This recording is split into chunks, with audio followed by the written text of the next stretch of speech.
दर्शकों, सादर अभिनंदन वंदन। मैं आचार्य विनोद प्रस्तुत हूँ आप सबके समक्ष।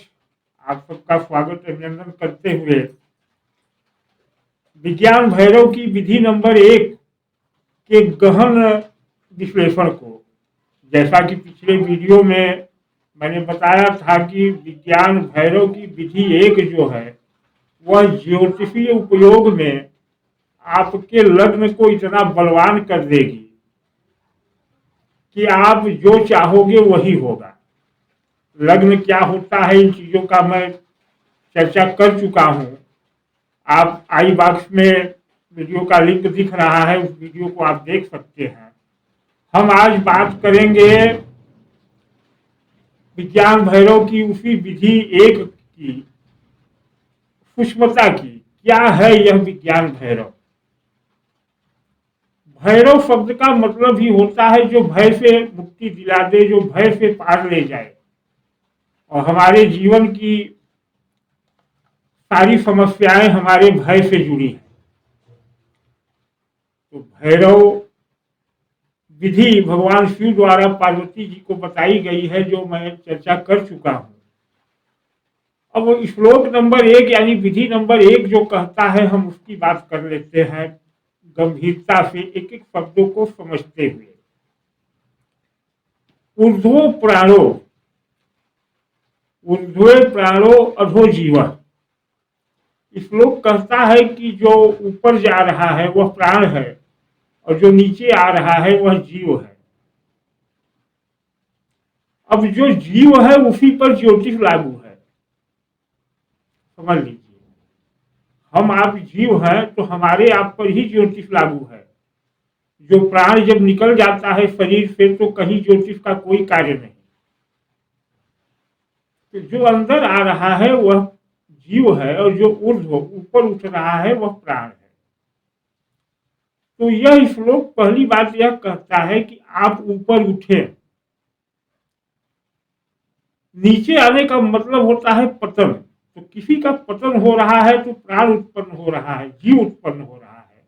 और जब उसी का उन्नयन हो रहा है तो प्राण। तो यह है कौन? सामान्य शब्दों में इसे हम वायु कहेंगे, यानी जो हम श्वास लेते हैं। लेकिन यह वह ब्रह्मांड की चेतना है। अखिल विश्व ब्रह्मांड की चेतना जब हमारे अंदर आती है, यानी नीचे की तरफ आती है, तो जीव हम होते हैं, जीवन उत्पन्न होता है। और फिर यह हृदय से निकल करके ऊर्ध्व जाती है और हमारे नासिका के मार्ग से बाहर निकल जाती है। तो यह प्राण का स्वरूप होती है और वह अखंड चेतना, वह अखंड प्राण, क्योंकि प्राण तो सब जगह एक ही है। जीव जीव में भेद है, हमारे आप में भेद है, अमीर गरीब में भेद है, बुद्धिमान मूर्ख में भेद है, और यह जीव होता है। प्राण यानी जिसे हम आत्मा कहते हैं वह नहीं, वह अखंड प्राण, उसमें कोई भेद नहीं, सबके अंदर प्राण वही है। लेकिन जब वह जीव के रूप में परिवर्तित होता है तो भेद हो जाता है।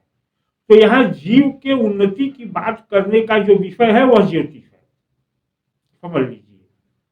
हम जीव हैं, हमारे जीवन के उन्नति अवनति को दिखाने समझाने का विज्ञान ज्योतिष है। तो श्लोक कहता है कि ऊर्ध्वे प्राणो, ऊपर उठना प्राण है और नीचे आना जीव है। आपने एक चीज समझा होगा, समाज में जितने भी लोग गरीबी या परेशानी से जूझ रहे हैं, एक बड़ा कारण है कि ये नीचे की तरफ जा रहे हैं, नीचे की तरफ उनकी विचारधारा जा रही है। वे समाज में छोटे छोटे बिंदुओं पर विश्लेषण करने लगते हैं, किसी भी बेकार के विषयों में चिंतन करने लगते हैं। और जो लोग भी समाज में ऊपर जा रहे हैं, ध्यान दीजिए, जैसे आपके पॉलिटिशियन है, नेता है, बड़े बिजनेसमैन है, यह समाज की क्षुद्र चीजों से ऊपर उठने लगते हैं और धीरे धीरे ऊपर उठ जाते हैं। यह श्लोक पहले तो 2 संकेतों को देता है कि आप ऊंचे उठे और उस अखंड प्राण तत्व से जुड़े जो संपूर्ण ब्रह्मांड की चेतना है। और जब यह चेतना आपके नीचे आती है तो जीवन का रूप बनाती है। तो जीवन मतलब पतन का नाम है। दूसरी बात यह श्लोक कहता है कि जब यह वायु यानी चेतना रूपी वायु आपके अंदर भरती है तो जीवन भरती है, और यह हृदय स्थल पर यहाँ से सीधे मुड़ती है, सीधे मुड़ जाती है, यू टर्न लेती है और प्राण के रूप में बाहर निकलती है। तो यह श्लोक कहता है, इसका ज्योतिषी संदेश है कि आप यू टर्न लेना सीखें। एक सामान्य व्यक्ति जो सबसे निचले स्तर या निचले से मध्यम स्तर का है, वह यू टर्न नहीं ले पाता। उसे सबसे कठिन काम है अपने रास्ते को बदलना, वह यू टर्न ले ही नहीं पाता। और जो जितना जल्दी और जितनी आसानी से यू टर्न लेता है, वह जीवन में उतनी ही तरक्की करता है। उदाहरण के स्वरूप आप नेताओं को देख लीजिए, बड़े बिजनेसमैन को देख लीजिए, वे कब कहाँ क्या यू टर्न ले लेंगे कोई समझ नहीं सकता। तो यह यू टर्न लेना भी एक गति है, यह प्राण को ऊपर ले जाती है। प्राण क्या है? प्राण मतलब आपकी समस्त चेतना। जीव क्या है? उस चेतना का एक अंश। दूसरा तीसरा क्या होता है इस श्लोक से? अब थोड़ा सा आगे के शब्दों को समझे। विसर्गात्मा परोचरेत, यह जब आत्मा विसर्गित होती है, कब? जब यह वायु आपके अंदर आती है तो हृदय स्थान पर, जैसा मैंने कहा कि यू टर्न लेती है। यह बहुत विशेष पॉइंट है जहां एक क्षण के लिए श्वास आई, क्षण क्या क्षणांश कह लीजिए, और यहां से फिर सीधे ऊपर की ओर चल दी।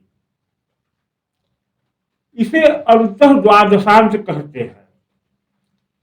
ध्यान और योग की भाषा में जहां हृदय के अंदर श्वास मुड़ रही है, वह अंतः द्वादशांत है। और बाहर निकलने के बाद वायुमंडल में इस नासिका से 12 अंगुल की दूर पर यह निकली हुई श्वास यानी प्राण अखंड प्राण यानी ब्रह्मांड में विलीन हो जाती है। उसे बाह्य द्वादशांत कहते हैं। और फिर उसी बाह्य द्वादशांत से जीव के रूप में वायु हमारे अंदर आती है।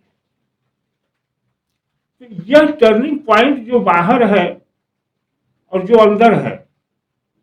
अब एक बात समझिए मजे की कि जो हम श्वास लेते हैं वह ऑक्सीजन होती है, आप जानते हैं, और जब हम छोड़ते हैं तो कार्बन डाइऑक्साइड होती है।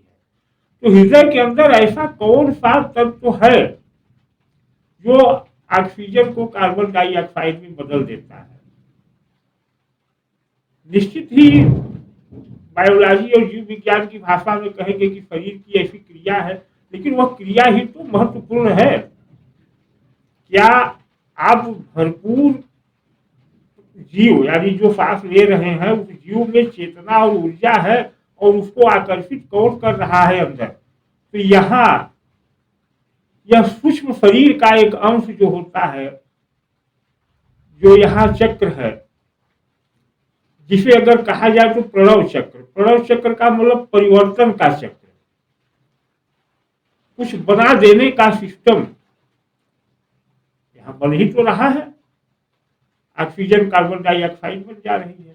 तो यह चक्र चलता है और इसी के परिणाम स्वरूप हमारे अंदर श्वास आती है।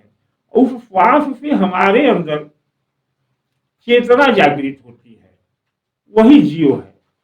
अब जब यह अंदर आती है तो यह इतना अंदर आए और यहाँ इतना प्रभाव डाले कि इसके प्रभाव से हमारी कुंडलिनी पर प्रभाव पड़े। कुंडलिनी क्या है?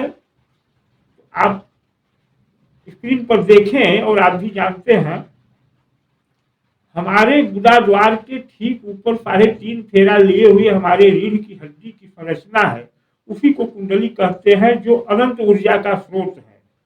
यह कुंडली सुप्तावस्था में होती है और जितना अधिक सुप्तावस्था में होगी उतना ही हम आप अवचेतन की तरफ रहेंगे, हमारी आपकी बुद्धि कमजोर होगी, हम सामाजिक निर्णयों को कमजोरी से लेंगे और हम अपने जीवन क्षेत्र में पिछड़ते जाएंगे। और यह कुंडलिनी जितना कम सुप्त होगी या थोड़ी जागृति के रास्ते पर होगी, जागृत होना अलग चीज है, जागृति के रास्ते पर जाना अलग बात है। और एक सामान्य मनुष्य की कुंडली अगर जागृति के रास्ते पर चली जाए तो यही बहुत बड़ी बात है। तो जब आप जीव के रूप में श्वास लेते हैं, यहाँ श्वास टर्न लेती है, उसी टर्न के समय वह गतिविधि होती है जो आपके कुंडलिनी को दबाव डाल करके, उस पर प्रभाव डाल करके जागृति के ओर ले जा सकती है। तो यह श्वास लेने की प्रक्रिया बहुत महत्वपूर्ण है। अब श्लोक पहला यह कहता है कि अगर आपके अपने व्यक्तित्व में बल पैदा करना है, आपको अपनी चेतना को प्रबल करना है, क्योंकि बिना चेतना के प्रबल किए आपके जन्म कुंडली में कोई दोष हो न हो, योग हो संयोग हो न हो, आप उन्नति कर ही नहीं सकते। अगर उन्नति करनी है तो आपको अपनी चेतना को जागृत करना है। तो इस श्वसन की प्रक्रिया पर, यानी जो चेतना का अंतर्गमन हो रहा है और फिर बहिर्गमन हो रहा है, इस पर आपको दृष्टि रखनी है और कुछ नहीं करना है। पहले स्टेप में आप कुछ कर भी नहीं सकते, सिर्फ दृष्टि रख ले। दृष्टि रखने का अर्थ है कि जब आपकी श्वास चल रही है तो श्वास के चलने को महसूस करें। उदाहरण के स्वरूप पुनः देख लीजिए,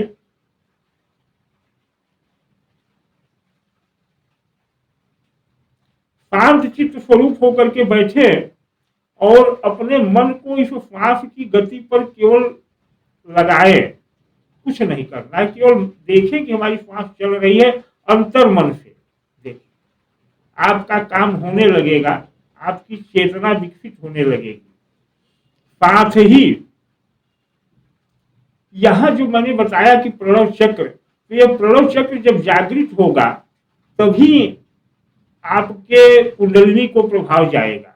इसको जागृत करने के लिए या तो बहुत कठिन अभ्यास है इसी श्वसन चक्र का, जिसकी 112 विधियां आगे बताई जाएंगी, लेकिन इसको जल्दी जागृत करने के लिए आपको प्रणव यंत्र, जैसा मैं बता चुका हूँ, प्रणव यंत्र धारण करना चाहिए।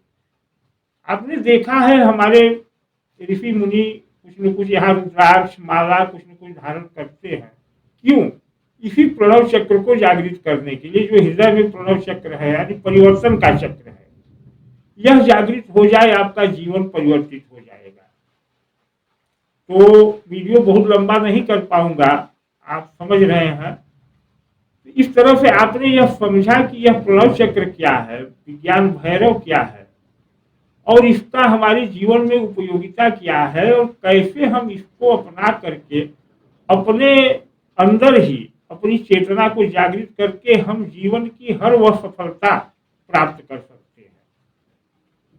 होता क्या है कि हमारे धर्माचार्यों ने दो ही बातें, या तो ज्योतिष की तरफ जाते हैं तो यह ग्रह खराब वह ग्रह खराब, यह महादशा अच्छी वह महादशा खराब, या दूसरे धर्माचार्य जो है जो केवल मोक्ष की बात करते हैं, सारे उपाय मोक्ष के लिए। अरे भाई, मोक्ष तो बात की बात है, पहले हम वर्तमान जीवन में तो उपलब्धियां हासिल कर ले। वर्तमान जीवन में हम भूखे हैं, नंगे हैं, और हमें मोक्ष का पाठ पढ़ाया जाता है। हम अपने इस चैनल पर मोक्ष की कोई बात नहीं करेंगे। हम अगर बात करेंगे भी तो उस मोक्ष की कि आप अपनी समस्याओं से मुक्ति पाएं, संसार से मुक्ति पाने की बात अपने आप हो जाएगी। तो उम्मीद करता हूं कि यह वीडियो आपको अच्छा लगा होगा और हमारे साथ इस यात्रा में जुड़े रहें।